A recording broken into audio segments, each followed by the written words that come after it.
नामक गांव में रघुवीर नाम का एक आदमी रहता था। रघुवीर गांव में दूध बेचने का काम करता था।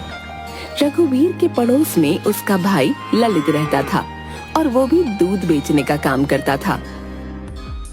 पता नहीं पिताजी ने ललित को एक गाय क्यों दे दी। अगर उन्होंने ऐसा ना किया होता तो आज पूरे गांव में सिर्फ मैं ही दूध बेचता।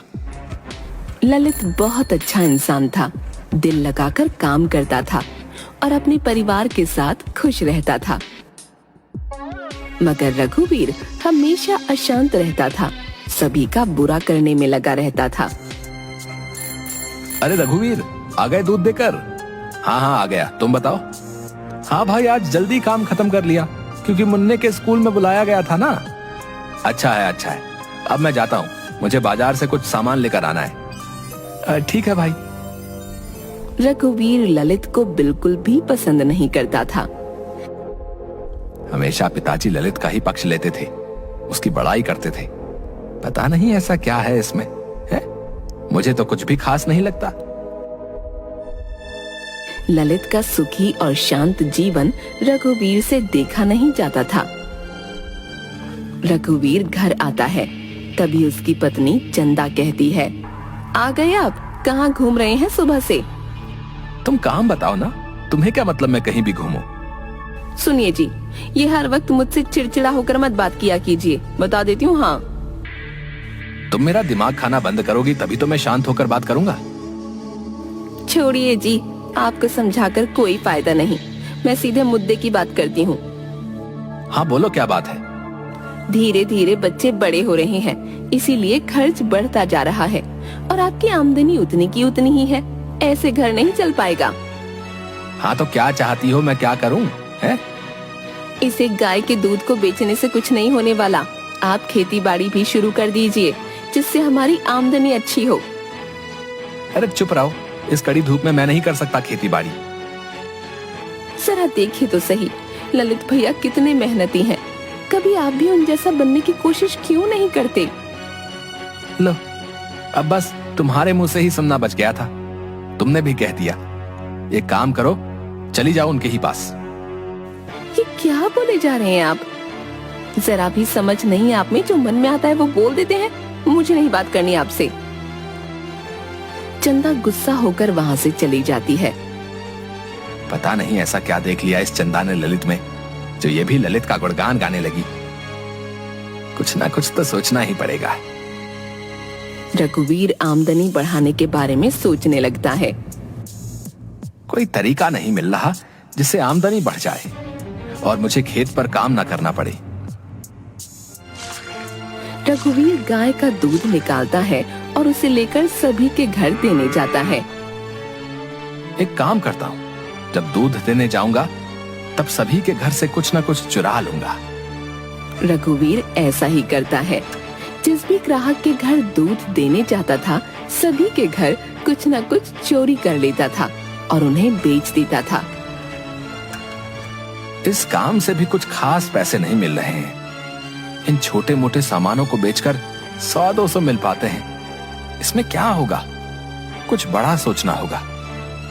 सभी को दूध देकर जब रघुवीर घर वापस आ रहा था, तभी उसकी नजर ललित पर पड़ती है। ललित एक ग्राहक को दूध दे रहा था। लीजिए भाई जी, 2 लीटर दूध। लाओ भाई लाओ। वैसे एक बात तो माननी पड़ेगी भाई, हैं? तुम बहुत ही अच्छा दूध देते हो भाई। मेरे घर में सभी लोग तुम्हारे दूध को बहुत पसंद करते हैं भाई। बस मिलावट वाला काम मैं नहीं करता, बाकी तो मेरी गाय है ही अच्छी। समझ लीजिए बस पिताजी का आशीर्वाद है। ठीक है भाई, ठीक है। अब मैं चलता हूँ, कल भी 2 लीटर दूध मेरे लिए रखना, ठीक है? हाँ जी जरूर। ललित साइकिल लेकर आगे बढ़ता है। अरे रघुवीर, तुम भी दूध देकर आ रहे हो क्या? हाँ, अभी थोड़ी देर पहले काम खत्म हुआ है, अब घर जा रहा हूँ। चल मैं भी घर ही जा रहा हूँ। रास्ते भर रघुवीर बहुत खुश था। घर आकर वो सोचता है, वाह, एक तरीका मिल गया जिससे मैं अच्छी कमाई कर पाऊंगा। अगले दिन रघुवीर बहुत जल्दी उठ जाता है, अपनी गाय का दूध निकाल लेता है और ललित के घर में झांक झांक कर देखने लगता है। जैसे ही ललित दूध निकालकर अंदर जाता है, रघुवीर ललित के घर में घुस जाता है और उसके बर्तन से आधा दूध निकालकर अपने पास रख लेता है और बाकी में पानी मिलाकर वहाँ से भाग जाता है। ललित अंदर से आता है। चलो दूध देकर आता हूँ। रघुवीर पहले की ही तरह अपने सभी ग्राहकों को दूध दे देता है और साथ ही ललित के पास से चुराया हुआ आधा दूध घूम घूम कर बेच देता है। वाह, क्या दिमाग लगाया मैंने। इस तरीके से तो अभी मेरी अच्छी कमाई होगी। साथ ही आने वाले दिन में ललित के ग्राहक भी कम होंगे और वो भी मेरे पास ही आएंगे। ग्राहक बढ़ जाएंगे तो अभी से भी ज्यादा पैसे आएंगे हैं।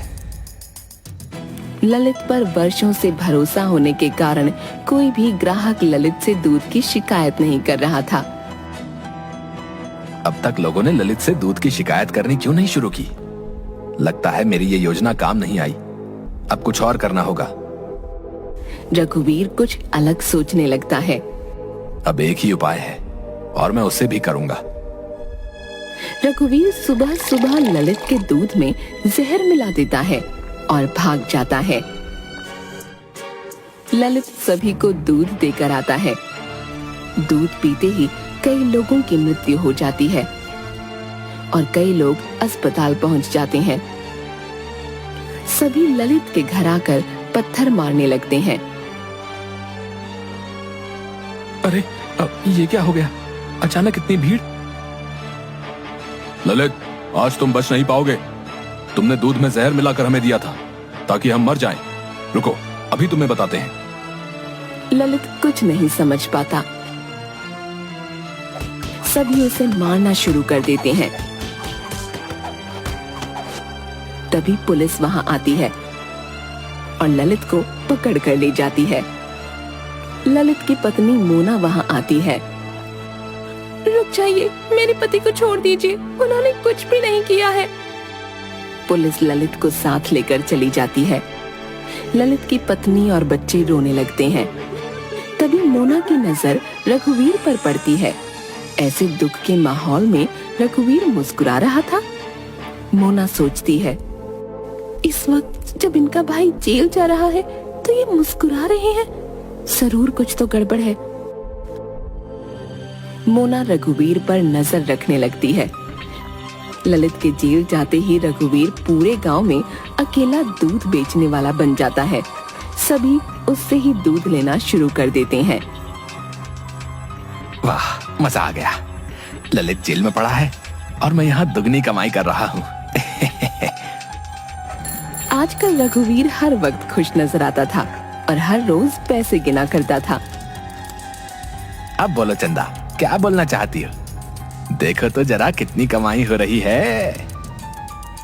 हाँ जी, ये तो कमाल ही हो गया। आप इतनी अच्छी कमाई कर रहे हैं, इसी खुशी में क्या मैं मायके से हो आऊं? हाँ हाँ, क्यों नहीं, जाओ, मैं बहुत खुश हूँ। जहाँ घूमना चाहो वहाँ घूम कर आओ। ये लो पैसे रखो, कुछ चाहिए होगा तो खरीद लेना। चंदा मायके जाने से पहले मोना के पास आती है। भाभी, मैं कुछ दिनों के लिए माँ के घर जा रही हूँ, तब तक आप इन्हें रोज रात का खाना दे दीजिएगा। सुबह का खाना पड़ोस वाली दे दिया करेगी। अच्छा, ठीक है। रात के वक्त मोना रघुवीर के लिए खाना लेकर आती है तो देखती है रघुवीर नशे की हालत में है। अरे भाभी जी, आप यहाँ? हाँ, खाना देने आई हूँ। ओ, रख दीजिए। वैसे आपको तो ललित की बहुत याद आती होगी, है? बेचारा गया जेल। और कौन भेजा उसे जेल? मैं। जी जी भाभी जी, सही सुना आपने, मैंने भेजा है उसे जेल। आपने भेजा है जेल? मगर कैसे और क्यों? अरे भाभी जी, आप भी ना कुछ समझती नहीं है। मैंने ही तो दूध में जहर मिला दिया था, जिस वजह से उसे जेल हुई। वैसे जब जेल से आए तो कहिएगा, मैंने उसे बहुत याद किया। रघुवीर की बातें सुन मोना हैरान रह जाती है। मेरा शक सही था। जब मोना वहां से निकल रही थी तभी उसकी नजर एक बोतल पर पड़ती है। वो बोतल जहर की थी। अच्छा, तो यही जहर रघुवीर जी ने दूध में मिलाया था। कौन है इस गांव में जो जहर बेचता है? मिलना पड़ेगा उससे। अगले दिन मोना उस आदमी से मिलती है जो गांव में जहर बेचता था।